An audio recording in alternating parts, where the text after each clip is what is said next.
Hey guys, Thunder E here, and we are back with another professional camera review of the Huawei P30 Pro.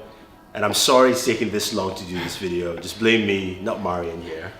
Well, But again, this is Mr. Marian Sell, who I've done these kind of videos with for about a year or so. yeah, a little longer. A little bit longer. We started with the Galaxy S9, we did the P20 Pro, which you really liked last year. Yes. So were you excited to do the P30 Pro this year? Yes, I was just really curious what they brought to the new phone, because the last one was a quite good product. Yeah. Yeah. So Marian did the usual thing. He took it out into the water. I know he went kite sailing and took a bunch of pictures. And we're going to check out what you thought of the P30 Pro and the photos he took. Let's do it. All right. Here we go. We're starting this time with the portrait mode. So usually, maybe you remember, I have a little mixed relationship with the portrait mode, and most of the times I'm not a big fan of this mode, but here on this phone for the first time it felt like it's pretty well achieved actually. So the phone has 4 lenses on the back side. There's a wide angle, a regular lens, and the tele lens, which is periscopic. And there is a Z lens, that is the lens that's dedicated to calculating the depth of the portrait mode shots. So in this particular case, you see the image of my friend Tabish. He's obviously sharp, and the lines of his kite are getting more and more unsharp towards the horizon, which is really nice. As usual, foreground pretty sharp, but that's okay. The corners around him are, for the first time actually, I think are really blending into the background in a nice manner. So there are a few digital artifacts, but that seems to be acceptable. Generally, it's a pretty well achieved portrait mode. Same here with my friend Prashemek, who's obviously super stoked. And look how the unsharpness of the background kind of actually nicely stops at shoulder and neck and hat. It's pretty good. Another one of my friend Prashemek, and our usual go-to model, and it's so much fun. Like, the portrait mode really does some cool things. I, for the first time, think that it's fun to play with this mode. And here we're comparing a RAW file to a JPEG in a backlit environment. And I remember in particular how the iPhone X as well as the Samsung did a really good job at backlit environments. I think the iPhone was actually my favorite. And the Huawei P30 had, when I first used it, had some very screaming candy-like color environments, and everything tried to look super happy. But it seemed like Huawei tamed their color spectrum, or tamed their color environment down a lot. So the JPEGs come in pretty color accurate, which is of course not a bad thing. But I guess if you would compare this now to a shot with the iPhone or the Samsung, you might initially be a little bit underwhelmed by the file you get out of the Huawei. But I wanted to show you one thing here, that is, because it's backlit and the Huawei does not really try to get too much HDR going on in the back in the dark, for example. I wanted to show you what happens if I try in the JPEG to push the shadows, and there is not a lot left. So it's definitely a good idea to shoot RAW, as well as maybe you recognize how sharpened this image looks now in JPEG. Comparing to RAW, this looks like a pretty neat file, and I can start pushing the shadows, and you get a lot of texture in the dark wetsuit of Tabish. So it's pretty useful in this particular environment, backlit environment, to shoot RAW. But I'm going to go into a tricky part of the RAW file in just a minute. Maybe you see how this file looks a little bit green compared to the JPEG, which looks much more neutral. Here we go. I did some action shots with Huawei with a long lens, which is great, because so they do something very clever with this phone. There's a periscopic lens inside the housing, which means that there is basically what you see when you look at the back of the phone is you see a mirror, and the lens is sitting inside the housing with optical elements, and it's being reflected through the mirror. So basically that gives you a longer optical element hidden under the surface of the phone, which is a very clever way of dealing with keeping the phone flat on the one hand, but having a great lens on the other hand. So, but the reason why I want to show you these photos, because I did a series of raw action photos in the ocean, and the long lens has a very hard time to getting the focus right. It is when you click on the screen and you tell it what to focus on, then it works, but it's very slow.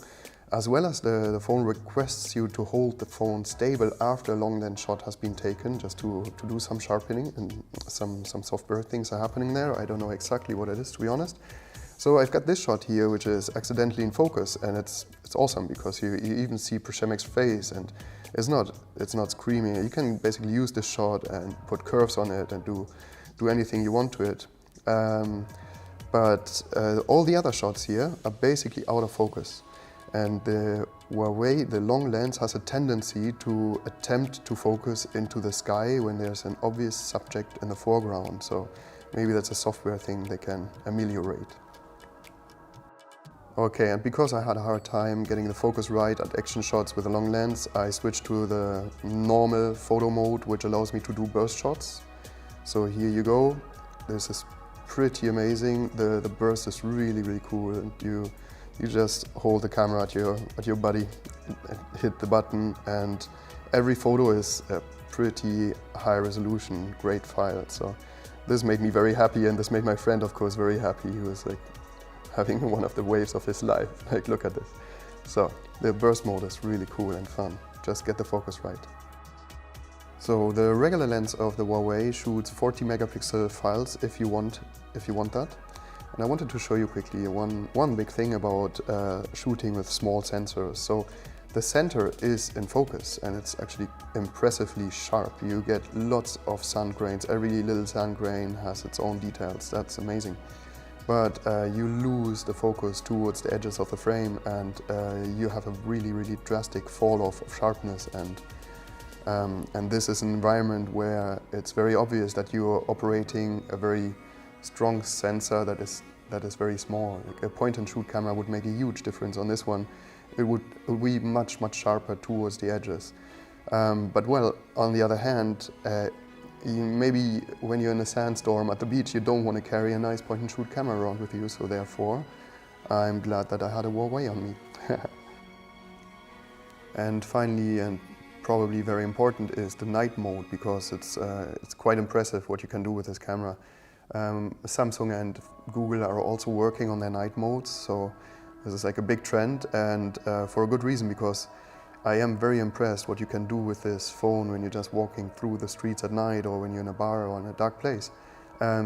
Typically, if you try to take photos like this, you would probably need to bring a tripod, and you have to put my DSLR, for example. I would have to put it down, I would have to put it on the tripod and then shoot a 10-second exposure. And you do these photos with the Huawei just out of your hand, and it's really amazing. Suddenly walking through a street at night really changes your way of looking at things, because it enables you, this phone enables you to do scans of your environment, which this phone is basically better than my professional cameras at taking quick snapshots at night. And that's because there's a lot of artificial intelligence thinking about whatever you're doing. I think that this phone is a little bit less exaggerated in the night shot environment than the Google phone, for example, which for my perception destroyed the mood a little bit of the scene you're taking a photo of. The Huawei does a little bit better job here. Nonetheless, you get a lot of funky environments. Like, for example, maybe you recognize here there's this spongy area which has neither a focus nor a real color to it. It's just like a washed out noise. But then on the other hand, you get green leaves at night. It's pretty amazing. I'm blown away, actually. This is something that's really fun to play with. I wanted to show you this shot here, though. This is the night shot, and in comparison, this is a regular JPEG. So the regular JPEG shot at 1250 ISO still is pretty good, and here it is with all the shadows pushed. Let's look at this area here, for example, and in comparison to the night shot. So the night shot has a lot of noise, and there's a lot of calculation happening inside the phone to make the noise less apparent. It's probably blurred out a little bit. In the JPEG, at least this area, which is only shadow, has a very neutral color tone to it, which is a little bit nicer. But well, depending on what you want to use these images for, the night mode is really fun to play with and definitely great files to send to your friends or like to do quick snapshots outside on the street with your friends. There's a decent amount of detail to it, but it stops looking like a real photograph. It looks a little bit more like a painting to my eyes. So what else did you like? Actually, so we've tested two phones that also had wide-angle lenses as of right now, or even ultra-wide-angle. And as of right now, those lenses were relying on a small f-stop to cover the whole depth of field instead of having active focus. Okay. The Huawei actually has a focusing wide-angle lens. So the quality of the files is going to turn out a little bit better than on a phone that just relies on a small f-stop to cover the whole depth of field. So you can even like isolate with a wide angle lens, you can even isolate an object in the foreground from a slightly more blurry background, and that's actually pretty neat. And the other thing that I really liked was that the phone, if you were taking photos on a long lens, like in my case I was standing in the water, kite surfer's coming, I'm taking photos and then I'm waiting for a minute. The phone falls asleep, and when I wake it up, it goes instantly back to the previously used mode, which is very useful because you don't have to like go through your camera whenever the action is coming back at you. You're just ready. That's great. One big advantage to the Samsung I want to say is that it also has the round edges. So when I was holding the Samsung in my hand, my fingertips always interfered with whatever I remember that. I was trying to do. So sometimes it switched modes for me. The Huawei doesn't do this, so that's a big benefit for me at least. Great thing about this phone is the lenses. There's like a long lens inside, which is really, really strong, and it's lying inside the body of the phone sideways, and then there's the mirror to reflect the light. So the phone remains very flat, but still has optical elements to a long lens, which is great. Then there is a wide-angle lens, which is always fun to play with. Yeah, I want to say I'd rather have great lenses in my pocket in a phone than bad lenses. So this phone is definitely one of the big flagships on the market these days, I think. Okay, but you did run into some, I would say, some coloring issues, right? Yes, absolutely. So the interesting thing is the regular lens, the normal lens, uses a RYYB sensor, so it doesn't have a green. It doesn't receive the color green anymore, it receives twice yellow, and which is great because you get 40% more light into your sensor basically. On the other hand, Huawei leaves you behind with a problem. Like when you're shooting RAW files, they come in also very green. And now you can choose between buying yourself a color card, which is about $80 to $130, and putting it into all of your RAW file frames just to get like color calibration.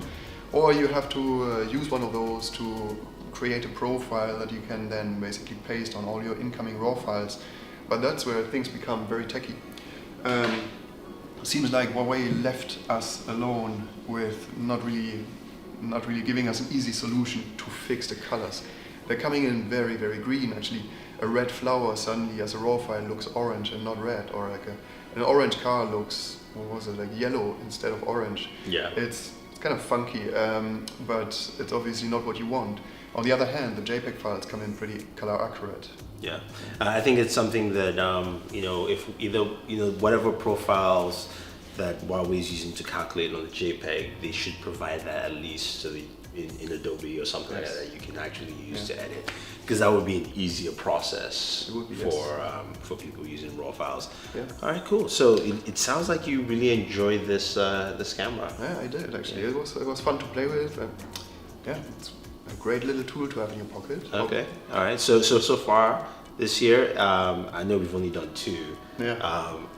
But is this more to your liking so far this year? Yeah, of course. Yeah, especially like having a serious long lens in your pocket. Of course, it's always like the best camera is always the one that you have on you, and I sometimes struggle with bringing a DSLR to the beach, for example. So therefore, I can take some cool snapshots with a cell phone. Like it's a good replacement for me. Cool. All right, guys, there you have it. You've heard it from Marian. He likes the P30 Pro. There's some issues that he would like to see sorted out. Yeah. Hopefully, Huawei can sort it out with the Mate 30 Pro coming out later this year. We'll see what happens with that. But if you want to check out and follow Marian himself, I have links for his social media. He's an excellent photographer. I mean, he does fantastic stuff. So definitely check it out and follow him on Instagram. I'll have a link for his Instagram channel there as well.